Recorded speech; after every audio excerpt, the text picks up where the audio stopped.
Assalamualaikum warahmatullahi wabarakatuh. Alhamdulillahilladzi ni'matihi tatimmu shalihat bil fadlihi tatanazzalu Allahumma shalli wa sallim wa barik ala sayyidil mursalin sayyidil awwalin wal akhirin sayyidina Muhammadin sallallahu alaihi wasallam wa ala alihi wa sahbihi wa tabi'in wa man tabi'ahum bi ihsan ila yaumil Allah fi kitabil karim a'udzu billahi minasyaitonir rajim bismillahirrahmanirrahim Basyiril ladzina amanu wa 'amilus shalihati jannatin tajri min tahtiha al-anhar kullama ruziqu minha min samarin rizqan qalu hadhihi allati anqadha bihi tashabiha wa lahum fiha azwajun mutahharatun khalidun.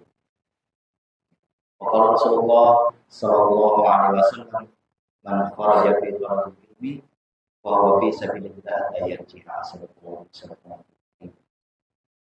Bapak Ibu jamaah sholat maghrib yang dirahmati oleh Allah SWT, bersyukur kita kepada Allah SWT yang mana pada malam hari ini Allah memberikan kepada kita hidayah dan ilmunya kepada kita semua, sehingga diizinkan kita untuk bermuajah bertatap muka setelah kemudian kita menunaikan sholat maghrib secara berjamaah. Tentu saja kemudian ini merupakan karunia dan pertolongan inayah dari Allah SWT, sehingga kita terus mampu diberikan bantuan untuk terus menunaikan ibadah sholat kita kepada Allah SWT.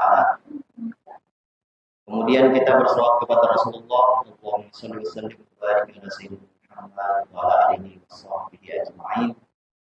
Mudah-mudahan salawat kita merupakan bukan hanya sekedar mudah kita ucapkan di lisan kita, tetapi salawat kita merupakan bentuk kecintaan kita yang sungguh-sungguh kepada Nabi kita Muhammad SAW, sehingga dengan cinta tersebut kita betul-betul mengikuti sunnah-sunnah beliau, mengittiba apa yang beliau bawa, memperjuangkan apa yang beliau telah perjuangkan, mempertahankan nilai-nilai keislaman yang sudah beliau perjuangkan, sehingga dengannya kemudian kita kelak di yaumil kiamat berhak mendapatkan pertolongan syafaat dari beliau, ya. Karena tidak ada yang mahal kelak di yaumil kiamat kecuali pertolongan atau syafaat dari Rasulullah Sallallahu Alaihi Wasallam. Maka sebagai bentuk kecintaan kita kepada beliau, kita senantiasa kemudian berselawat kepada Rasulullah SAW. Kata Nabi SAW, man shalla alayya salatan, siapa yang berselawat kepadaku satu kali, salawatullahi alaihi asru salawat, Allah akan berselawat kepadanya, Allah akan memberikan rahmat kepadanya sebanyak 10 salawat, 10 kebaikan.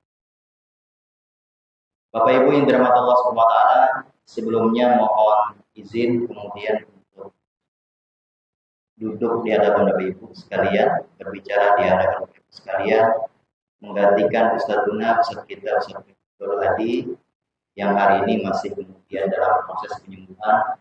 Kita doakan mudah-mudahan beliau segera pulih, segera sembuh, ya, sehingga kemudian bisa mengajar di tengah Bapak Ibu sekalian lagi. Kemudian Bapak Ibu yang dirahmati Allah SWT, saya juga tidak disampaikan ini mau kajian apa, kajian apa gitu. Jadi terpikir dari saya karena saya ini background kuliahnya adalah tafsir gitu ya. Nanti mungkin beberapa selama kemudian kita tidak bisa mengisi, kita coba untuk belajar kajian tafsir karena memang background amanah keilmuan saya di sana. Kitab yang mau kita bahas ini adalah kitab yang tidak asing, Bapak Ibu sudah mengenal semua. Salah satu kitab tafsir yang fenomenal, ya, yang muncul di abad pertengahan, di abad 600 atau 700 Masehi. Ditulis oleh seorang ulama besar, ya, yang dia bukan Arab, dia Ajam. hidup lahir di negeri Eropa, di Andalusia, Andalus. Ya, ini kitab tafsir yang terkenal, tafsir Imam Al-Qurtubi. Ya. Tafsir Imam Al-Qurtubi, yang mana beliau ini lahir di Cordoba. Dulu tidak dikenal namanya Spanyol itu, Pak, tidak dikenal. Dulu yang dikenal itu malah adalah Cordoba. Ya, hari ini jadi satu klub bola namanya klub Cordoba. Ya.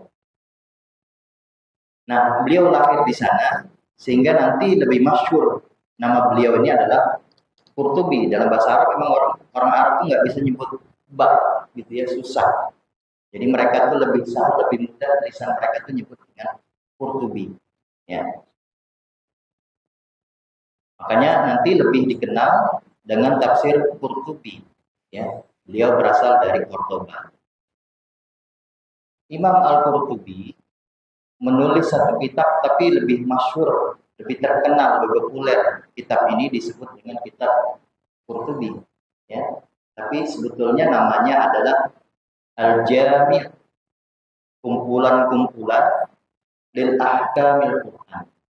Kumpulan hukum-hukum di dalam Al-Qur'anul Karim. Ya. Dari namanya kita sudah bisa menebak, ya, tafsir Al-Qurtubi ini atau tafsir Al-Jami' ini isinya nanti lebih banyak menghimpun hukum-hukum fikih di dalam Al-Qur'an Karim. Namanya juga Al-Jami' li Ahkamil Quran, kumpulan hukum-hukum yang ada di dalam Al-Qur'an Karim. Dan beliau ini adalah orang yang paling bisa dikatakan orang yang faqih dalam mazhab Maliki. Nah, jadi beliau bukan Syafi'i, juga bukan Hambali, bukan Hanafi, tapi beliau Malikian mazhab. Ya. Beliau mazhabnya Maliki, karena memang Cordoba itu di puncak keemasannya itu mereka menganut mazhab resmi, Pak. Jadi selama hampir 600 abad menguasai Cordoba, Spanyol itu, kekuasaan kaum muslimin itu di tengah Spanyol, itu mazhab resmi pemerintahan dari bergantinya khalifah ke satu khalifah yang lain, itu memang mazhabnya adalah Maliki. Ya. Nah, maka kita bisa tahu bahwa nanti Imam Al-Qurtubi ini mazhabnya adalah mazhab Maliki. Ya. Tapi walaupun beliau itu mazhabnya mazhab Maliki, gitu ya, beliau ini orang yang paling adil, paling insaf, paling subjektif, dan paling adil. Jadi nanti kebanyakan di dalam ketika membahas hukum-hukum di dalam Al-Qur'anul Karim itu, walaupun nanti beliau itu mazhabnya Maliki, tapi kalau beliau anggap ini pendapatnya lebih tepat, justru ditinggalkan pendapatnya. Jadi nggak tasuk, tidak fanatik. Gitu. Jadi beliau ini adil, insaf, objektif. Jadi walaupun nanti dalam kebanyakan hukum dan background beliau itu adalah memang resmi, dan beliau itu secara memang dari kecil dididik dengan mazhab Maliki, tapi nanti ketika mengkaji satu hukum, begitu ya, kalau pendapat imam mazhab yang lain yang lebih kuat, mazhabnya ditinggalkan. Contoh misalnya, kita cuplik satu contoh. Ketika beliau mengurai satu tafsir dalam Al-Qur'anul Karim, bicara tentang wa aqimus shalah wa atuz zakat warka'u ma'ar raki'in. Ayat 47 mau asal jawab.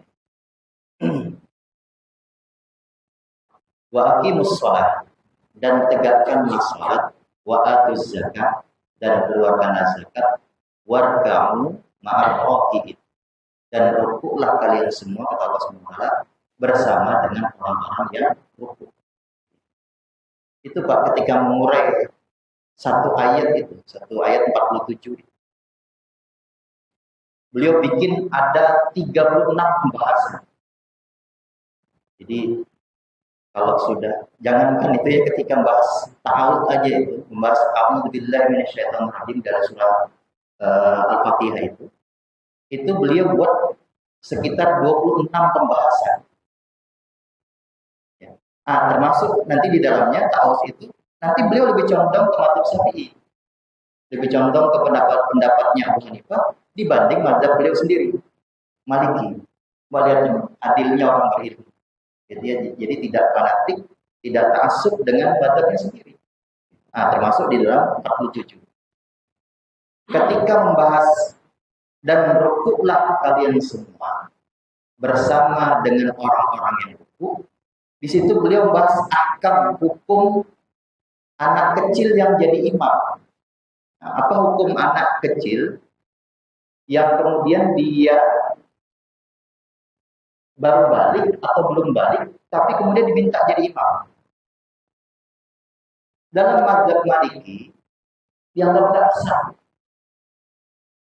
Pembahasan yang ke-18 Mu'adzab itu dianggap tidak sah. Tapi beliau merujihkan pendapat Imam Syafi'i, pendapat Imam Ahmad bin Hanbal yang merujih yang lebih kuat adalah sah.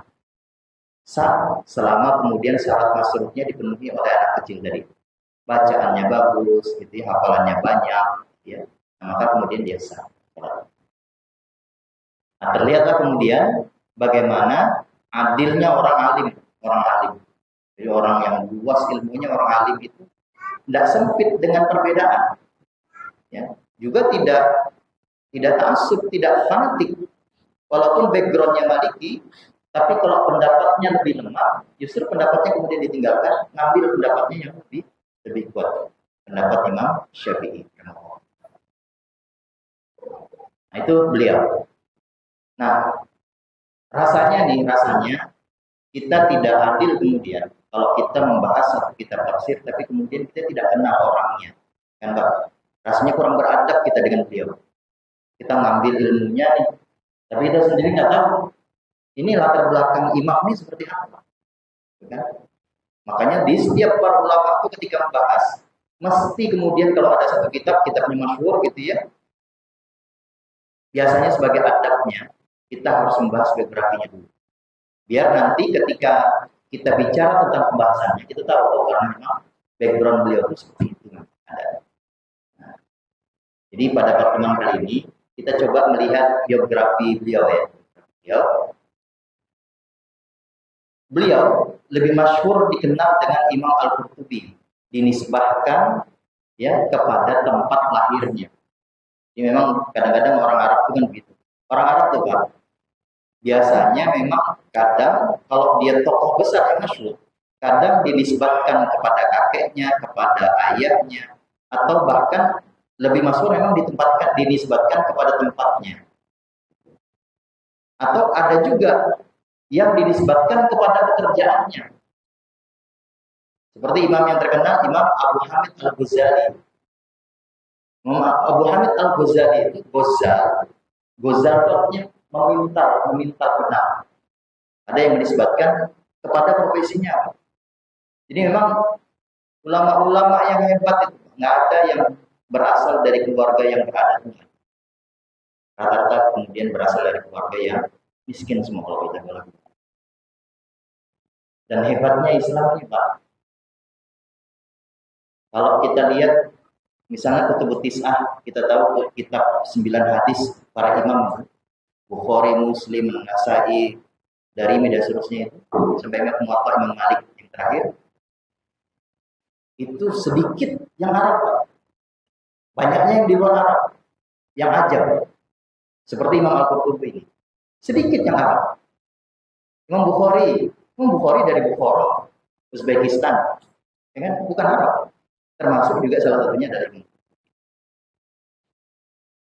Nah, jadi dia dinisbatkan di tempat lahirnya. Apa dia Cordoba?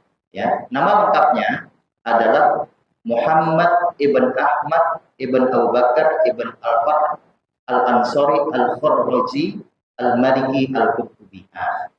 Dia dinisbahkan kepada Al-Maliki karena mazhabnya itu lalu kemudian Al-Qurtubi. Tapi nanti lebih masyhur kemudian dengan nama Al-Qurtubi. Kunyahnya adalah Abu Abdillah. Biasanya kalau kunyah itu dia punya anak, nah, dikunyahkan kepada nama anaknya. Berarti dia punya anak namanya Abdillah, makanya kemudian disebut dengan Abu Abdillah. Lalu kemudian orang Arab itu biasanya punya 3 nama. Ada nama aslinya, ada nama lakopnya, ada nama kunyahnya. Ya. Seperti Imam Muhammad Al-Ghazali. Dia nama aslinya adalah Ahmad. Tapi nanti dia punya lakop namanya, dia punya kunyah namanya Abu Hamid. Dan punya anak namanya Hamid. Lalu kemudian nanti punya lakop, punya gelar juga, ya banyak sekali gelarnya. Gelarnya seperti misalnya Hujjatul Islam, orang yang paling kuat hujahnya untuk membela Islam, itu lakop. Nah, Imam Al-Qurtubi ini dia juga punya lakop, punya gelar. Apa gelarnya? Gelarnya adalah Syamsuddin. Orang kalau punya gelar Syamsuddin itu Pak, zaman dulu nggak main. Mataharinya agama itu orang yang kemudian bisa memberikan pencerahan di dalam agama, Syamsuddin. Tapi lihat tawaduknya beliau. Dia digelari oleh orang lain dengan gelar Syamsuddin. Tapi beliau nggak mau. Lihat tawaduk dan rendah hatinya Imam Al-Qurtubi ini, dia nggak mau. Karena dia berdalil dalam surah An-Najm ayat 32, surah 53 ayat 32, ini pegangan Imam Al-Qurtubi. Ya, kata Imam Al-Qurtubi, dia nggak mau, jangan kalian berikan lakop aku dengan Syamsuddin. Cukup panggil saya dengan nama aslinya atau dengan kunyah apapun begitu, tapi jangan berikan lakop dengan Syamsuddin, karena beliau berpegang pada An-Najm ayat 32 ini, fala tuzakku anfusakum. Jangan kalian merasa suci, jangan kalian merasa bersih, ya, jangan kalian merasa bersih, anaknya merasa suci jiwanya. Fala tuzakku, Allah Subhanahu wa taala, fala tuzakku anfusakum, jangan kalian merasa suci, merasa bersih, merasa paling benar, merasa paling hebat, merasa paling alim, gitu ya, merasa paling abid ahli ibadahnya. Wa a'lamu biman ittaqa, tapi Allah lah yang lebih tahu siapa yang paling bertakwa di antara kita. Dia tawaduknya Imam Al-Qurtubi. Jadi dia nggak mau untuk dapat gelar itu. Ya. Sekarang lahirnya, tahun lahirnya. Ini menarik Pak. Ulama-ulama muarrikh, para ahli sejarah, itu tidak satupun kemudian yang bisa mengetahui kapan tahun lahir tepatnya Imam Al-Qurtubi, itu nggak ada yang tahu. Ya. Lalu kemudian ada seorang ulama namanya Dr. Shadiq Ibnu Muhammad bin Ibrahim. Imam Al-Qurtubi itu dia punya satu kitab, karyanya banyak sekali, ya. Tapi dia punya satu kitab namanya Tadhkirah. Ya. Satu kitabnya namanya Tadhkirah. Kitab Tadhkirah karya Imam Al-Qurtubi ini, itu kemudian di situ ditahqiq itu diberikan catatan-catatan, dikasih footnote, catatan-catatan oleh Imam Shadiq bin Muhammad bin Ibrahim, ya, muhakkik dari kitab ini. Nah, Imam muhakkik ini dia menyimpulkan, ya, tadi kan kita bicara kapan Imam Al-Qurtubi lahir, tahun berapa dia lahir. Nah, dia menyimpulkan Imam Al-Qurtubi ini lahir kira-kira tahun 604 atau 610 Hijriah.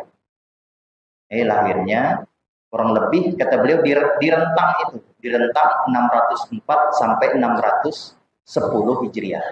Berarti kurang lebih abad yang ke-6, ya. Abad ke-6. Nah, kenapa muhakkik ini dia menyimpulkan Imam Al-Qurtubi itu lahir kurang lebih di masa itu, gitu ya. Itu disimpulkan karena Imam Al-Qurtubi itu dia bercerita tentang ayahnya. Jadi dia ini kan lahir di akhir masa kejayaan pemerintahan Spanyol di Cordoba, tapi di akhir keruntuhan Cordoba. Nah, sehingga dia bicara tentang ayahnya dalam salah satu tafsirnya dalam surat Taubah, nanti dia bicara tentang ayahnya, bapaknya. Ya. Kata Imam Al-Qurtubi, Cordoba itu jatuh diserang oleh raja apa namanya? Raja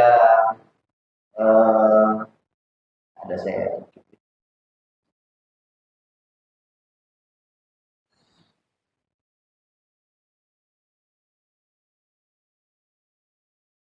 Nah, nih, Raja Fernando itu pada tahun 627.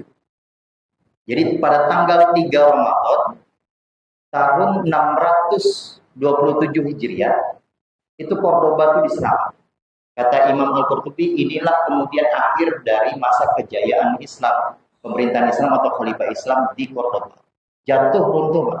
Selama 600 tahun berkuasa itu jatuh pada tahun 627.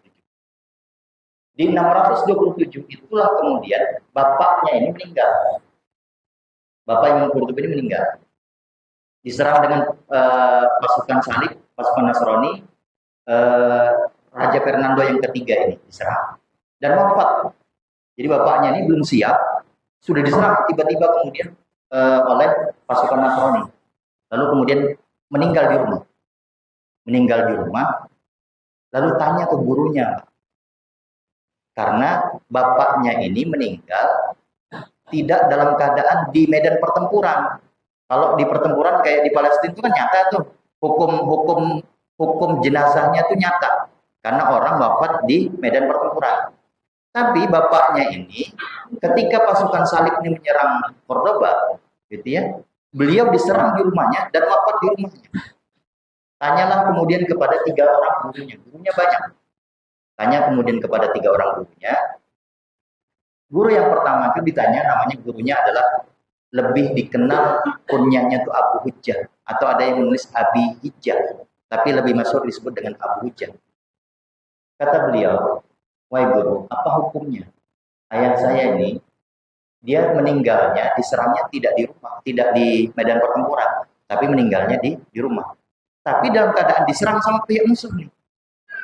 Apa hukumnya? Apakah saya harus menghukumi dia sebagaimana kemudian para mujahid, para syuhada yang gugur di medan pertempuran, atau dihukumi sebagai orang yang mati syahid biasa?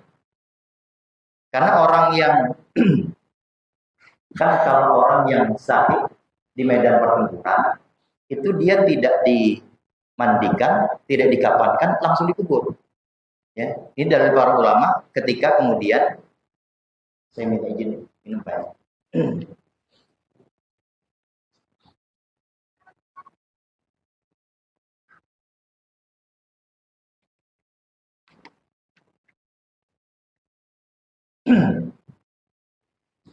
Karena kata ini ditulis nih oleh Imam Al-Qurtubi dalam tafsirnya ketika membahas tentang dalam surah Al-Imran, ketika beliau membahas tentang wala tahsabannal ladzina qutilu fi sabilillahi amwata. Ya, Allah Subhanahu wa taala berfirman dalam surah Al-Imran, jangan kalian mengira orang yang mati dalam medan pertempuran fi sabilillah membela agama Allah itu amwatan, mereka mati. Kata Allah Subhanahu wa taala dalam surah Al-Imran ini ayat 169, bal ahya, bahkan mereka ini hidup. Ya. Jadi kayak hari ini saudara kita yang berjuang di Palestina nih, gitu ya. Itu kita melihat mati memang mereka. Tapi Allah katakan bal ahya, bahkan mereka itu hidup, ya. Inda rabbihim yurzaqun. Di sisi Allah mereka dalam keadaan diberikan rezeki.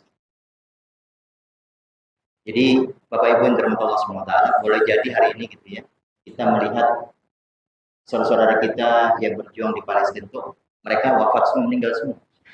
Tapi Allah katakan kepada mereka, wala tahsabanna alladziina qutilu fi sabilillahi amwata. Jangan kalian lihat orang-orang yang gugur di medan perang bertempur membela agama Allah Subhanahu wa taala itu mereka amwat, mereka meninggal, mereka mati. Bal ahya, bahkan kata Allah Subhanahu mereka hidup. Ya. Inda rabbihim yurzaqun. Di sisi Allah mereka hidup, di sisi Allah yurzaqun, bahkan diberikan rezeki oleh Allah Subhanahu. Nah, Imam Al-Qurtubi karena tafsir ini membahas tentang ayat ahkam, ayat tentang hukum-hukum. Dibahaslah tentang apa hukum para mujahid yang syuhada itu ketika kemudian mereka berjihad lalu gugur kemudian di medan pertempuran. Gimana hukumnya? Apakah kemudian dimandikan, dikafani, lalu kemudian dikubur, atau boleh langsung dikubur? Ya. Maka tentu saja kalau orang yang wafat meninggal di ma'rakah, di medan pertempuran, maka kemudian dia tidak perlu dimandikan, tidak perlu dikafani, langsung dikuburkan. Seperti dalilnya gimana? Seperti para syuhada yang gugur di peperangan di medan Uhud. Nggak ada yang dikuburkan kan? Kata Nabi SAW langsung aja dikuburkan semuanya. Semuanya bahkan kemudian dalam keadaan masih mengalir darahnya kuburkan. Bahkan ada satu kasus Nabi SAW itu mengubur dua orang ketika di Uhud juga kejadiannya.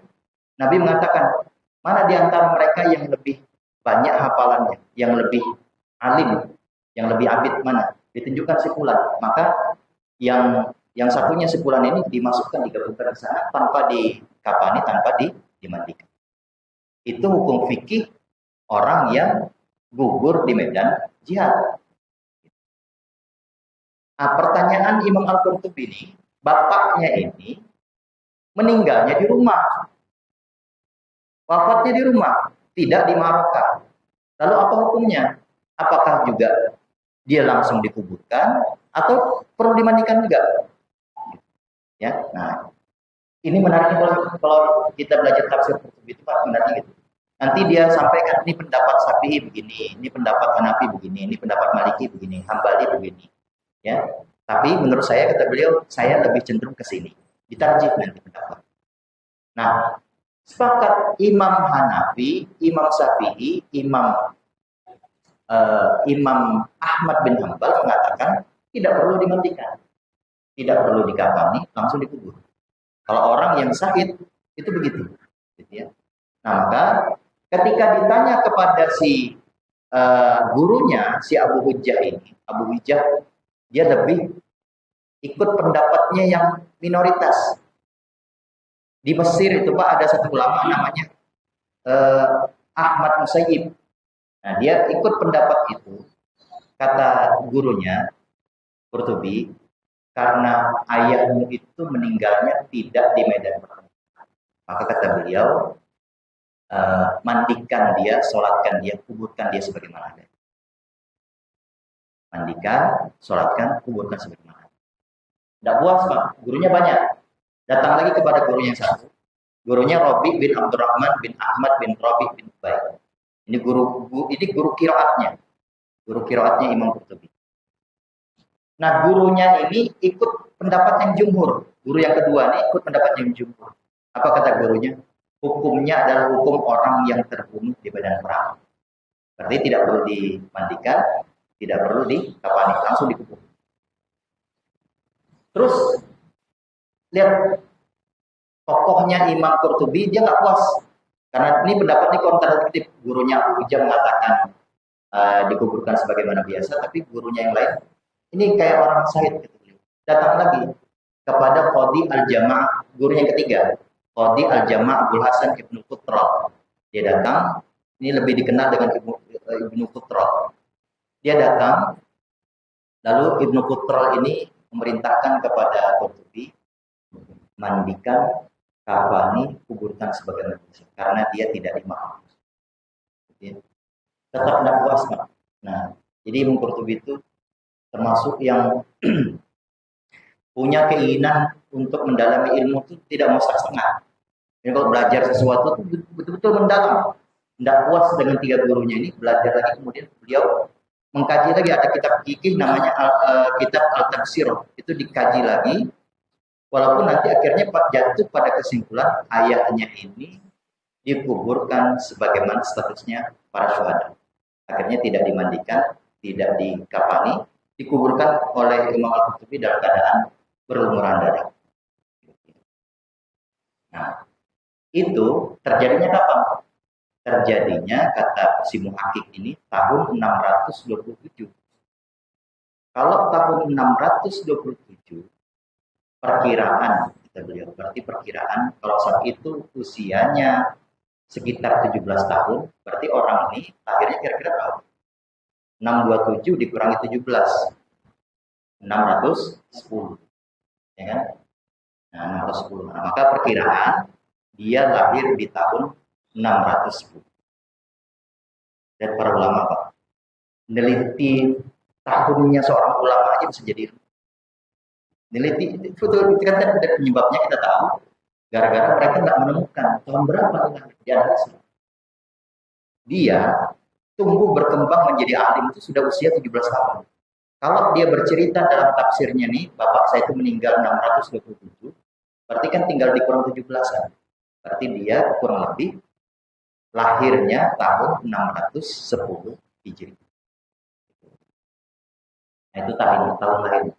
Ya. Nah, beliau ini tumbuh di kalangan keluarga yang bermampu, ya. Sama dengan ulama-ulama yang lain. Jadi memang tumbuh dalam keadaan kurang mampu. Dia nafkahnya dari mana? Sejak kecil dia sudah bekerja. Jadi Imam Al-Qurtubi ini sejak kecil sudah bekerja. Gimana kerjanya? Kerjaannya, kalau ada pembuat bata tuh, itu kan perlu tanah. Gitu. Itu perlu tanah. Nah, Imam Al-Ghazali ini, Imam Al-Qurtubi ini, dia ngambil upahan. Jadi upah tanah, ada tanah diantar kemudian ke tukang bata, jadi tembikar itu. Itulah yang diambil upahan oleh Imam Al-Qurtubi. Jadi hidupnya sudah dalam keadaan apa namanya? Biasa, ya. Mirip kayak Imam Abu Hamid Al-Ghazali itu, ya, hidupnya itu mirip. Kalau ini orang tuanya masih hidup. Imam Abu Hamid Al-Ghazali itu kecil sudah meninggal. Maka dia dititipkan kemudian ke teman bapaknya. Ini cerita Imam Al-Ghazali, ya, mirip dengan cerita dia. Kami dulu itu menuntut ilmu datang ke zawiyah. Zawiyah itu kayak pondok pesantren di kita nih. Itu datang menuntut ilmu ke pondok pesantren itu bukan menuntut ilmu ketika Imam Al-Ghazali. Cari makan. Anak susah cari penghidupan. Makanya ada kalimat beliau yang terkenal, kata Imam Al-Ghazali. Talabna al-ilma li ghairillah tsumma aba. Kami menuntut ilmu, tapi bukan karena Allah. Ilmu itu kemudian tidak mau datang. Jadi ilmu itu begitu, ya, kata Imam Al-Ghazali. Kami menuntut ilmu itu cari makan di pondok. Ilmunya tidak mau datang. Tidak mau diberi oleh Allah SWT. Sampai kemudian kami membersihkan diri kami betul-betul menuntut ilmu karena Allah, baru kemudian Allah memberikan ilmu tersebut. Itu kalimat Al-Ghazali yang masyhur. Nah, kurang lebih begitulah kemudian juga kehidupan Imam Al-Qurtubi ini. Jadi dia hidup dalam keadaan keluarga yang sederhana, dibesarkan dalam keadaan sederhana. Nah, pada tahun 627 itu Raja Alfonso yang ketiga itu berhasil menaklukkan seluruh khalifah yang ada di Spanyol. Jadi dulu kekuasaan Islam itu besar sekali, Pak.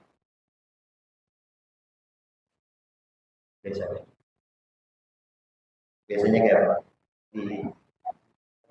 Itu dulu ya. Ya, saya sedikit aja, saya simpulkan sedikit. Jadi Imam Al-Qurtubi ini akhirnya lari ke Mesir karena bergejolak Cordoba ini dan pemerintahan Islam itu lari ke Mesir. Nah, disinyalir oleh para ulama, kitab tafsirnya ini ditulis ketika beliau berada di Mesir. Di Mesir. Dan Imam Al-Qurtubi ini diberikan karomah oleh Allah SWT. Dia bisa lolos. Ayahnya kan wafat. Ayahnya ketika pasukan Nasrani ini mengepung daerah Cordoba itu, Imam Al-Qurtubi ini dihijab oleh Allah SWT. Itu ditulis di dalam tafsirnya. Itu diberikan kesaksian oleh beliau. Apa yang dibaca? Yang Bapak Ibu amalkan setiap malam. Ketika pasukan salib itu datang mau membunuh beliau, itu yang dibaca surah Yasin ayat 1 sampai ke 9. Yang 9-nya wa ja'alna min baini aydihim saddan wa min khalfihim saddan fa aghshaynahum wa hum la yubsirun. Tapi Bapak Ibu jangan salah gunakan ayat ini gitu ya. Ini digunakan kalau terdesak. Tapi ini digunakan oleh Imam Al-Qurtubi. Ada sekian minggu depan lah ya. Ada 4. Kalau Bapak Ibu mau coba. Ini yang diajarkan beliau. Ada 4 nanti ayat yang dibaca oleh beliau. Dan saya beri 2 malam. Satu yang dibaca itu oleh beliau wasta'in bis-sabri was-shalah. Nanti diterjemahkan di dalam surah Al-Isra yang lain. Yang salah bertanya. Nah, yang paling banyak Yasin 1 sampai 9 tadi. Barokahnya 1 sampai 8. Jadi jangan Bapak Ibu baca yang waja'alna min baini aydihim saddan aja, tapi barokahnya itu 1 sampai 8. 9 itu karamahnya yang Allah berikan kepada beliau. Berhasil lolos dengan gurunya Abu Bakar Al-Qurtubi juga lolos. Selamat. Bahkan kemudian gurunya ini berhasil menyelamatkan 50 orang wanita. Itu diikat, Pak. 50 orang wanita itu diikat dalam satu tali karena beliau nggak mau ada satu wanita pun kemudian dari keluarga beliau yang kemudian diambil oleh kelompok salibis. Akhirnya kemudian dengan gurunya, kalau nggak salah 3 orang gurunya, itu berhasil lari ke Mesir. Cordoba itu kan Eropa itu menyeberang ke Afrika Utara, masuk ke Mesir. Dulu kekuasaan Islam itu adanya di Marrakesh. Marrakesh itu daerah Afrika Utara. Nah itu beliau lari kemudian ke Mesir. Hadis nyalir kitab ini kemudian ditulis oleh beliau ketika di Mesir. Baik, mungkin ini sebagai mukadimah prolog ya dari pertemuan ini. Mudah-mudahan ada manfaat dan hikmah yang kita ambil dari biografi beliau. Kemudian Bapak Ibu semua, kemudian kita semua diberikan kesehatan, panjang umur, senantiasa kemudian bisa tolak uji. Demikian, Assalamualaikum warahmatullahi wabarakatuh.